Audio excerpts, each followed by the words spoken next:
Main sources of revenue है हमारे business का, और अदर इनकम जैसे डिस्काउंट रिसीव्ड होता है, इंटरेस्ट रिसीव्ड होता है, कोई भी इनकम होती है और वो अदर इनकम में आ जाती है। फिर एक्सपेंसेस आते हैं और हमारा profit before exceptional extraordinary items, फिर टैक्सेशन और ये सब लेस होकर आते हैं। इसको डिटेल में अगर हम देखें तो सबसे पहले रिवेन्यू फ्रॉम ऑपरेशन आता है, रिवेन्यू फ्रॉम ऑपरेशन, उसके बाद अदर इनकम और टोटल रिवेन्यू। एक्सपेंसेस में सबसे पहले हमारी हेडिंग होती है cost of material consumed. Cost of material consumed है, ये एक तरीके से समझिए रॉ मटेरियल कंज्यूम, और इसमें आएगा opening stock plus net purchases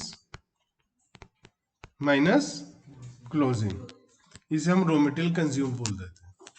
तो ओपनिंग स्टॉक और raw material plus purchases of raw material minus closing stock और raw material is known as cost of material consumed.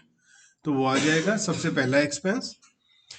हमारे जो मटेरियल होता है, स्टॉक होता है, एक रॉ मटेरियल होता है, एक वर्क इन प्रोग्रेस होता है, एक फिनिश गुड्स होता है और एक स्टॉक इन ट्रेड हो जाता है।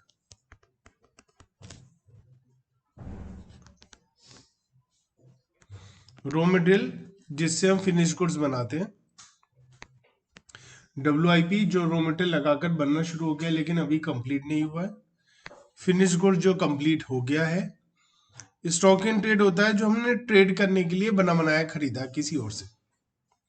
जैसे बीकानेर वाला पर अगर आप कभी गए हो गलती से, तो वहाँ जो मिठाई बनती है वो फिनिश गुड्स है। अगर मिठाई अभी बन रही है तो वर्क इन प्रोग्रेस है। मिठाई बनाने के लिए उन्होंने जो चीनी रखी हुई है, मैदा रखा हुआ है ना, जो भी सामान रखा है उन्होंने, वो सब रॉ मटेरियल है। और उन्होंने कोई कोल्ड ड्रिंक्स वगैरह या कुछ ऐसा रखा है जो बाजार से बना बनाया खरीदा हुआ है, तो वो सब क्या है, स्टॉक इन ट्रेड, जो खुद नहीं बना रहे हैं, बना बनाया खरीदा। तो यहाँ पर सबसे पहले कॉस्ट ऑफ मटेरियल कंज्यूम्ड है, इसमें opening plus purchases minus closing, ये सारा रॉ मटेरियल का है। Purchase of stock in trade जो बना बनाया माल हमने खरीदा है वो आ जाएगा। इसके बाद है change in inventory of finish goods, work in progress and stock in trade.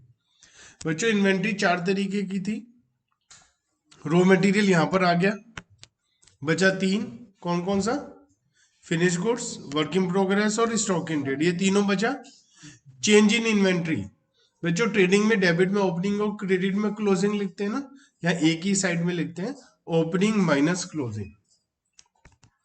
क्या करते हैं, ओपनिंग माइनस क्लोजिंग, प्लस आएगा तो प्लस, माइनस आएगा तो माइनस।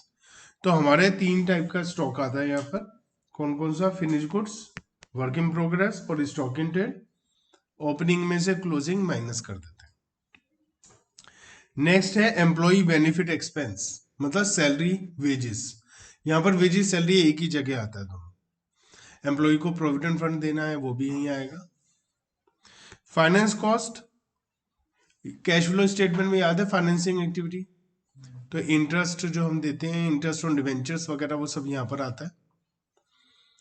डेप्रीशिएशन एंड एमोर्टाइजेशन, तो कोई डेप्रीशिएशन है या इंटेंजिबल एसेट रिटर्न ऑफ है, वो यहाँ पर आती। अदर एक्सपेंसेस, इसके अलावा सब कुछ यहाँ आ जाएगा, इंश्योरेंस, रेंट, कोई और भी एक्सपेंस है, बेड डेट्स, सब यहीं आ जाएगा। टोटल कर लेंगे। अब टोटल रिवेन्यू में से टोटल एक्सपेंस लेस कर देंगे, तो टोटल रिवेन्यू में से जब टोटल एक्सपेंस लेस हो जाएगा तो आ जाएगा profit before exceptional and extraordinary item. Exceptional item होती हैं जो कभी कभी होती हैं जैसे हम नॉर्मल, और एक्स्ट्राऑर्डिनरी होती है बहुत ज्यादा अमाउंट हो जाए किसी की, आपके लेवल पर बहुत ज्यादा इसमें से नहीं पूछा जाएगा। प्रॉफिट बिफोर टैक्स आ जाता है, फिर टैक्स लेस कर देते हैं तो प्रॉफिट आफ्टर टैक्स आ जाता है। तो ये फॉर्मेट है, इसी सीक्वेंस में बनता है। क्वेश्चन नंबर 11, हमें स्टेटमेंट ऑफ P&L बनाना है। जो हमारा एक और चैप्टर है जिसमें हमें कॉमन साइज स्टेटमेंट और चेंजेस वगैरह है, उसमें भी सब में फॉर्मेट यूज होगा। Question number 11, again rupees in lakhs है। सबसे पहले रिवेन्यू फ्रॉम ऑपरेशन आ जाता है, कितना है 2605 प्लस अदर इनकम आ जाती है इसमें। अदर इनकम कितनी है 40, तो कितना हो गया 2645। अब एक्सपेंसेस में सबसे पहले क्या आता है मटेरियल कंज्यूम्ड। तो मटेरियल कंज्यूम्ड में हमें ऑलरेडी दे रखा है कंज्यूम्ड 1000 का है, और change in inventory 275 negative figure है। उसके बाद कौन सी हेडिंग है एम्प्लॉय बेनिफिट एक्सपेंस या कॉस्ट 850। उसके बाद finance cost 20, depreciation and amortisation 150, other expense 100, total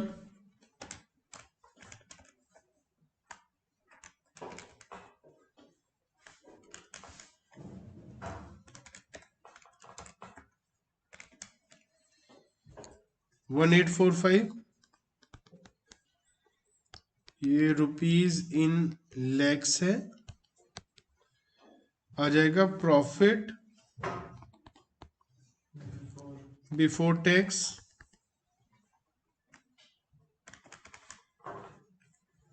800,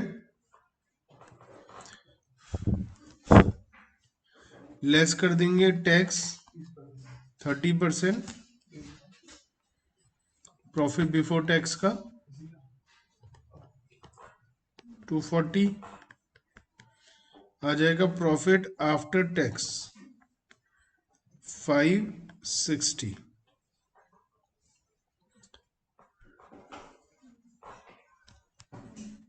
बताइए कोई प्रॉब्लम है तो,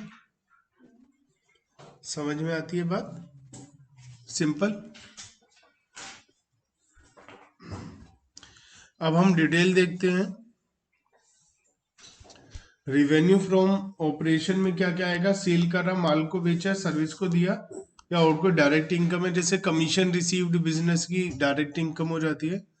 अदर इनकम तो अदर देन सेल जो हमारी इनकम होती है, profit on sale of asset भी यहीं आएगी, डिविडेंड इनकम भी आएगी, इंटरेस्ट इनकम भी, डिस्काउंट रिसीव सब यहीं आ जाएगा। बताइए क्वेश्चन नंबर 12 में सेल ऑफ प्रोडक्ट का आएगा, sale of services, trading commission, revenue from operation, excise duty. जो एक्साइज ड्यूटी है, एक तो हम लोग ये जो पैसा मिलता है हमें, ये एक्साइज ड्यूटी हमारा खर्चा होता है और ये हम सेल में से लेस कर देते हैं, सेल्स में से, तो सेल्स में से लेस हो जाएगा excise duty. Interest income other income में आ जाएगा, dividend from company other income में आ जाएगा, net loss on sale of investment, तो लॉस कहाँ आएगा बच्चों, अदर एक्सपेंसेस में, कहाँ आएगा, rental income other income, rental collection expense हम चाहें तो रेंटल इनकम में से लेस कर सकते हैं, चाहें तो अदर एक्सपेंसेस में लिख भी सकते हैं। ठीक है, दोनों ही ठीक है। ट्रेडिंग कमीशन मिला है ज्यादातर, ये इनकम दी हुई है इसीलिए, अदरवाइज नॉर्मल लिखा होता तो खर्चे में ले लेते। 23 नोट नंबर, मेटेरियल कंज्यूम मैंने बता दिया आपको, क्या आएगा, opening plus purchases minus closing of raw material. Changes in inventory मैंने आपको बताया था 3 चीजें होती है, ओपनिंग माइनस क्लोजिंग होता है, तो आप तीनों को लिख देना। क्वेश्चन नंबर 13, रेलेवेंट नोट बनाने हैं। तो बच्चों ओपनिंग स्टॉक का आएगा मटेरियल का, मटेरियल कंज्यूम्ड में, तो opening 84.6 plus purchases 955.5 minus closing 39.8, ये तो मटेरियल कंज्यूम्ड हो जाएगा, कोई टेंशन।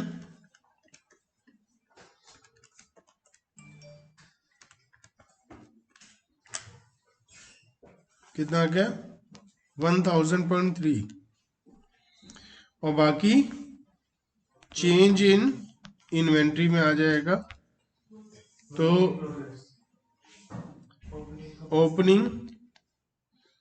ओपनिंग क्या है, WIP 150, ओपनिंग फिनिश गुड्स 175,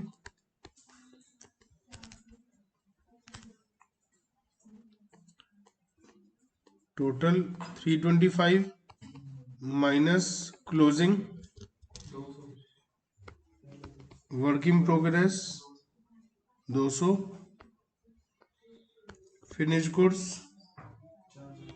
400, 600, तो 275 नेगेटिव आइटम आ जाएगा, 275 नेगेटिव आइटम आ जाएगा। ठीक है, कोई टेंशन। आगे बढ़ो, ये हो गया हो तो एम्प्लॉय बेनिफिट एक्सपेंस में क्या आएगा बच्चों, सैलरी वेजेस प्रोविडेंट फंड में जो पैसा दिया है, staff welfare expense. Finance cost में क्या आएगा, इंटरेस्ट वगैरह का सारा एक्सपेंस आ जाएगा। ठीक है, क्वेश्चन नंबर 14, सैलरी वेजेस का आएगा,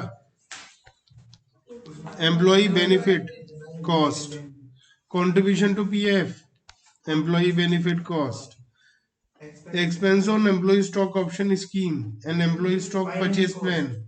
अबे एम्प्लॉय लिखा दिखाई नहीं दे रहा तुम्हें, employee benefit cost, staff welfare expense, employee benefit cost, interest expense, finance cost,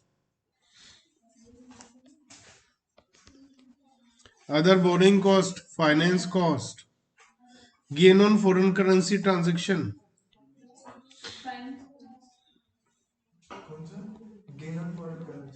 finance cost में या अदर इनकम में लिखा सकते हैं, गेन हुआ है अदर इनकम में भी आ सकता है। ठीक है, अदर एक्सपेंस में स्टोर स्पेयर पार्ट्स कंज्यूम्ड होंगे, लूज टूल कंज्यूम्ड होंगे। इनका ओपनिंग क्लोजिंग स्टॉक तो हमारा असेट में आता है बैलेंस शीट में, और कंजम्पशन यहाँ आ जाएगा। Consumption on packing material, excise duty में increase, excise duty on inventory में कोई इंक्रीज डिक्रीज हुआ है, सब कॉन्ट्रैक्ट का कॉस्ट है, पावर फ्यूल वाटर सारे ट्रेडिंग के एक्सपेंस, P&L के एक्सपेंस सब यहीं आ जाएंगे।